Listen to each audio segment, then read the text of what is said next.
Hey everyone, welcome to the show. So, I want to talk to you guys about a couple different things related to Abdul El-Sayed. He is the Democratic candidate who won the primary last week in Michigan for a Michigan Senate seat, US Senate. And the amount of hate, the amount of Islamophobia that is coming from both sides of the aisle, but mostly the right, of course, is just out of control. It is off the charts. And it's not just because of his win, but it's also because of Zoran Mamdani. I mean, I have just seen this explosion of Islamophobia online. It is unfathomable. I've seen some of it in the past, of course. It's just, it's never not been there, but this is out of control. This is going to get somebody killed. So I'm going to talk about that. I want to share with you a couple of things, a couple of posts, one from Donald Trump, one from another Republican. And I have more to say on this matter later in the week. I'll have another video for you guys because MAGA is just out of control with this. But I also want to talk about how part of the reason I think that El-Sayed is getting so much hate is because he's really getting under Donald Trump's skin and he is just dishing it back to him in the most perfect ways. So take a look at this. The first video I want to show you guys. Well, actually, let me show you Donald Trump's post and then I'll play for you guys what El-Sayed said in return. So Donald Trump posted this on his failing social media site, and it really is failing, which I'm going to share with you guys on another day. But he says two different Americas. And then he has a picture of himself and Melania in black tie attire.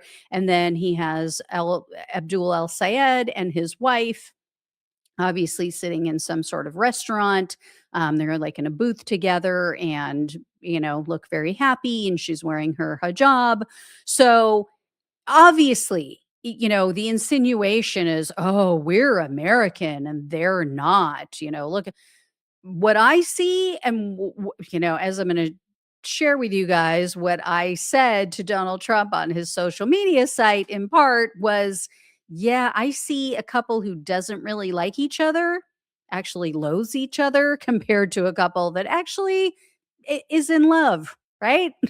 um, but anyway, El-Sayed, to my surprise, said much the same thing. He definitely just is. If Donald Trump heard this, and I would believe that he has, this is going to get under his skin so much. So take a listen. Right. One in which your overlords are two people who don't like each other but joint in the interest of making billions of dollars off of you, or two people who genuinely love each other, want to come together to build the kind of America where they can raise a family and know that that family is going to have the good things. So yes, you got two different visions of America. Donald Trump's vision is the one you're living in right now. Can you afford your gas? Can you afford your groceries? Do you believe when you look your kids in the eye that they're going to have a better future than you did? When we look our daughters in the eye, Emily and Sirine, we want them to believe that they're every bit as able to have a better future than the one that they could have had under the Trump administration, where they know they'll have the health care that they need and good jobs. I want them to live in an America where they can breathe clean air and drink clean water. And actually, Sarah and I like each other. I don't know about the First Lady and the President, but from what I've heard, it's a bit of a rocky road. Like I said, so perfect, brings it back to the affordability issue about, do you like Donald Trump's America? Talks about how Donald Trump's wife doesn't really care for him all that much, which has to sting. That gets under his skin. So just perfect. And like I said, even before I saw that video, I went over on Truth Social because I had read about Donald Trump's post and I saw the post and I commented below it and said almost the exact same thing. I said, yeah, We have a man who actually wants to do good for our country instead of just grifting off of his own supporters. And, he's in a marriage with a woman who loves him versus, your wife who loathes you. You cheat on each other, blah, blah, blah. So, anyway, and then that's the thing. Donald Trump knows she's only there for the money, right? This is why all of these wealthy men have attractive wives. They're not attractive themselves. Look at Jeff Bezos, right? I mean, look at the women that Elon Musk has been with. They're not attractive men. And they know that these women are only there for the money. That's why. That's why they're so greedy. This is why it's never enough for them, because they're so afraid that they're going to lose a woman who would never have any interest in them, would never look their way if they weren't so rich. Right? I mean, some women would still be interested, but not the gold diggers that they're married to. I've never given a damn how much money a man makes or what he has, but I'm not shallow and lazy. I'm willing to go out and work for myself. So anyway, El-Sayed also slammed Donald Trump for his alleged dirty diaper, other foul smelling incidents that everybody talks about in regard to him. So check this out. Donald Trump seems to think you're a gift to the Republican Party. What do you say to that? I'm a gift to the state of Michigan, God willing, and hope to win this election. And he says, if you pardon the language, you're full of What do you say to that? At least I don't let mine go in the middle of the Oval Office.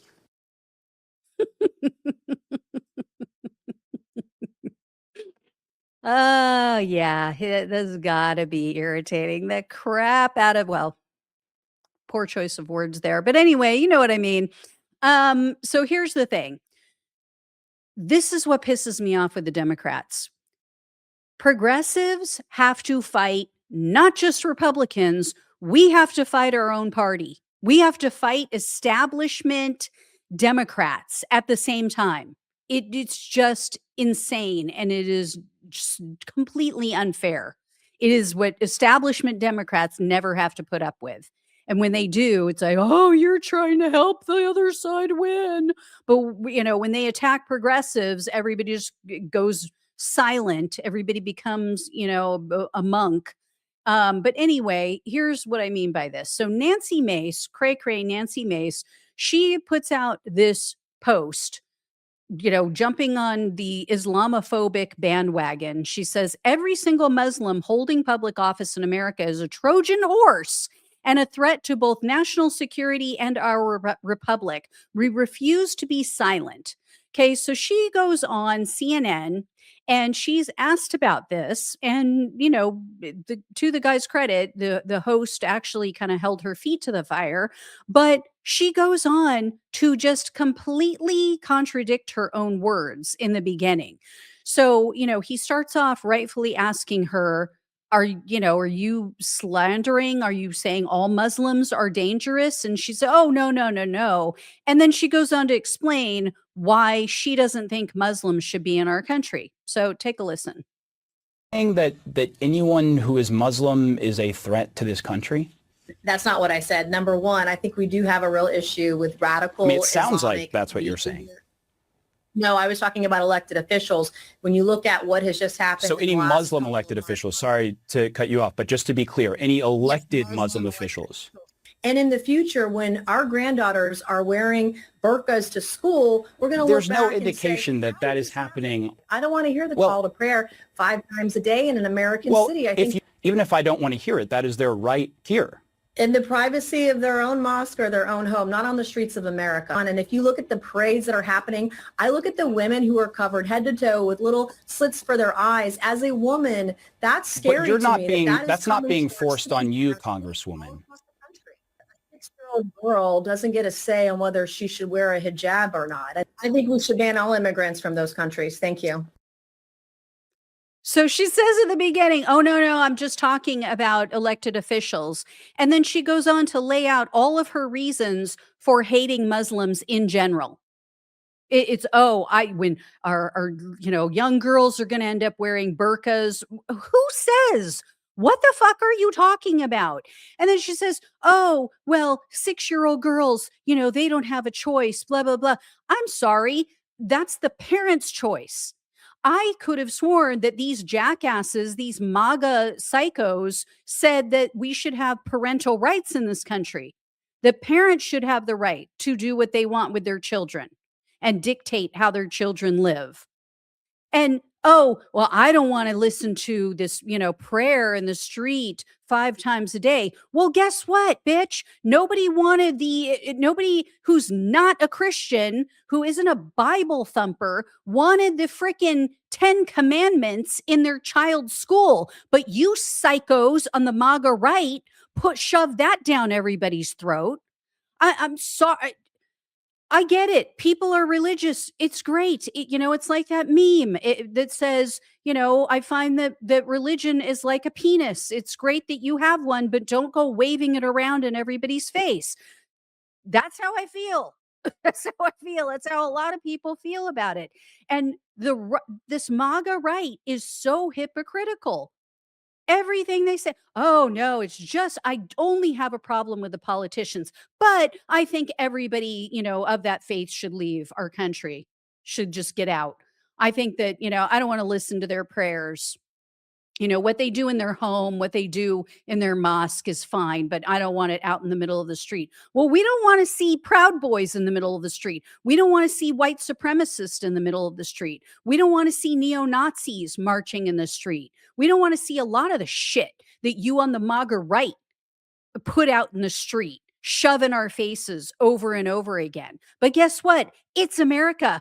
Like he explained to her, there's a First Amendment in this country. So you're just going to have to fucking suck it up. Jesus Christ. It's just insane. So anyway, I next want to show you the same shit basically coming from the left, but they're framing it as, it's just, we're afraid of people hanging out with Hasan Piker because he's so dangerous. He's just like Nick Fuentes, the white supremacist. Take a look at this. Weren't so much defending the candidate. You were doing this thing that we've become accustomed to calling whataboutism. I thought the president had these bad affiliations. It does seem totally appropriate to address El-Sayed's politics and proposals, but also to address his affiliations. And the affiliation with Hasan Piker is one that strikes me as particularly odd. Nick Fuentes is someone who is a vile, awful character in our politics, but he's also not someone who I've seen any prominent Republican aspirant or elected official like palling around with regularly. There was that conversation about Donald Trump having lunch with him. Dinner. But That was what you talking about. Kanye brought him to the dinner, and for the most part, but honestly, for the most part, you've only heard prominent Republicans repudiating him. I do think the permission structure on the left gives me some concern. What a fucking liar. First of all, there was a conversation about Donald Trump having lunch with him. No, there was no conversation about it. He went and had dinner at Mar-a-Lago. Nick Fuentes and Kanye West. Kanye West, the guy who literally put out a song called Heil Hitler. This is who's on the MAGA right. All of these people, all of them are welcome with open arms on the MAGA right. And this guy's going to compare Nick Fuentes to Hasan Piker? Are you fucking kidding me? Let me show you one of Nick Fuentes' supporters, okay? And then we'll talk about the difference between Fuentes supporters and Hasan Piker supporters. Take a look at this. And this was posted, by the way, by a Trump supporter, by a streamer named Sneeko.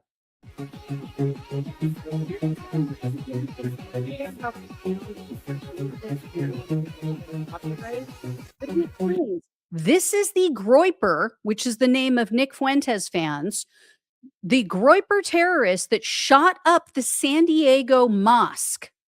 Sure, you guys all remember that. It happened a few years back. He said he named Nick Fuentes in his manifesto. He similarly appears to also be a Mexican cat boy. I don't know what that is. But anyway, I'm assuming that has something to do with him making ears and dancing around. But here's the thing. Like, And then he goes on to say, Groypers are commanded to pledge rape, kill, and die for Nicholas J. Fuentes. Show me where Hasan Piker does this. Show me one Hasan Piker supporter who has committed a violent act. Tell me their name, please, because they don't fucking exist. You know what Hasan Piker's supporters are doing? They're out promoting candidates. They're out voting for people. They're out getting people energized to vote in the midterms. They're talking about Medicare for all and a living wage and being able to buy their first homes and being able to provide for their families and have, you know, paid childcare and paid family leave and paid sick leave. They're not out there shooting up any synagogues or any facilities. They're not out there pledging to kill for Hasan Piker. And he has never said anything negative about any one group. I don't give a shit what you've heard, what little snippet you've heard taken out of context. He has flat out said, we need to knock down anti-Semitism. It is not right. Jewish people should not be held responsible for what Bibi Netanyahu and the IDF do. You know, you can't paint them all with a broad brush. Not the same as Nick Fuentes. Nick Fuentes says hateful, horrible things about Jewish people simply because of their faith. It is so hypocritical. It is, and there is just no comparison. It is just such a false equivalence. And the left, you saw that other guy there who was defending El-Sayed earlier in the clip. He's nodding along like Democrats just go along with this shit. As soon as they get a little bit of peer pressure and something's a little uncomfortable for them, they just fucking cave and go along with it. This is why everybody thinks that the Democratic Party is filled with wimps.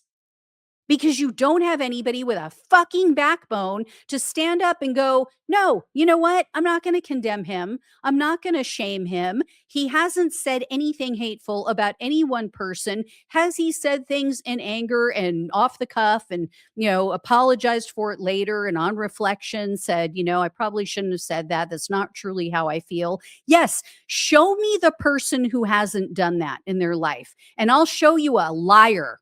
I will show you a fucking liar, because every human being has done that at some point in time in their life. Said something out of anger, out of frustration, what have you, and then gone, upon reflection, do I really think that? Do I really feel that way? No, I don't. That was probably stupid for me to say. Here's what I really meant. Here's the nuanced view. So just infuriating. Anyway, guys. But we, you know, progressives, they take it from the left and the right. It's just total bullshit. All right. Thank you all so much for watching and listening. Please like, share, and subscribe. Please donate if you can. Love you all. Take care. Talk with you soon.